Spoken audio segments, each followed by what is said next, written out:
Buskani puro police jong morino kitingi TMC ni batani bo awimong khlai tongo omo haikino awimong khaima nukjaka bilunia puro police ni thamnong wato chasal pungo bilunia puro police ni thamnong wani TMC ni batani Prashanto Sen ward amsini noknago thangai jongmori awimong khlaika thangai marsika TMC ni adong Tridip Dotto Kajol boni khobe kobuni adong rao 4 নম্বরে CPIM candidate যিনি ওনার বাড়িতে গেলেন প্রচারে তো এই ব্যাপারে একটু কিছু বলুন। না, আমরা কোনো বাড়ি বাদ দিচ্ছি না। হ্যাঁ, সিপিএম হোক কংগ্রেস হোক সমস্ত বাড়িতে আমরা যাচ্ছি এবং সৌজন্যতামূলক আমরা ওদের কাছে আবদার রাখছি যাতে আমাদের একটু আশীর্বাদ করি এবং ভালোভাবে আমরা আলাপ আলোচনা হয়েছে, আমরা এটাই চাই।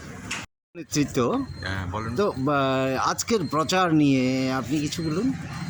দেখুন, আমাদের বক্তব্য এই ত্রিপুরা রাজ্যের মধ্যযুগীয় পদ্ধতিতে যে শাসন ব্যবস্থা, অর্থাৎ মানুষ কথা বলতে পারবে না, মানুষ গণতান্ত্রিক অধিকার প্রয়োগ করতে পারবে না, মানুষকে নানা রকমের হুঙ্কার দিয়ে, মানুষকে নানা রকমের মিথ্যা কথা বলে এরা নিজেদেরকে পকেট ভারী করার চেষ্টা করছে। আমরা আমি তৃণমূল কংগ্রেসের যে সময় জোট সরকার ছিল, যখন ভাইস চেয়ারম্যান ছিলাম, তখন একটা মাস্টার প্ল্যান আমরা করেছিলাম। অর্থাৎ আজ থেকে 30 বছর আগে, প্রায় 30 বছর আগে, সেখানে বিলুনিয়া শহরের মাস্টার প্ল্যানের মধ্যে বিশুদ্ধ পানীয় জল 20 লক্ষ গ্যালনের এবং প্রত্যেকটা ওয়ার্ডে একটা করে ওভারহেড ট্যাঙ্ক, নিচে ওয়াটার রিজার্ভার, বিলুনিয়া শহরের নিকাশি ব্যবস্থার আমূল পরিবর্তন, বিলুনিয়া শহরের গুরুত্বপূর্ণ জায়গাগুলো। যে অল ইন্ডিয়া তৃণমূল কংগ্রেসের থেকে আমাকে মনোনীত করেছেন প্রার্থী হিসাবে, আমি ডোর টু ডোর প্রচারে যাচ্ছি, ভালো সাড়া পাচ্ছি।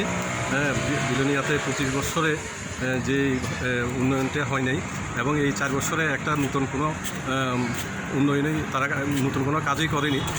তার পরিপ্রেক্ষিতে আমরা মানুষকে বোঝাচ্ছি, মানুষ থেকে সাড়া পাচ্ছি। মমতা ব্যানার্জির উন্নয়ন যাতে আমরা বিলুনিয়াতে এবং সারা ত্রিপুরাতে আমরা বয়ে নিয়ে যেতে পারি, তার জন্য আমরা বাড়ি বাড়ি প্রচার যাচ্ছি, সমস্ত লোকের কাছে আমরা সেই বার্তা পৌঁছে দিচ্ছি। আমরা ভালো সাড়াও পাচ্ছি। আচ্ছা, আপনি তো 3 নম্বরের ক্যান্ডিডেট।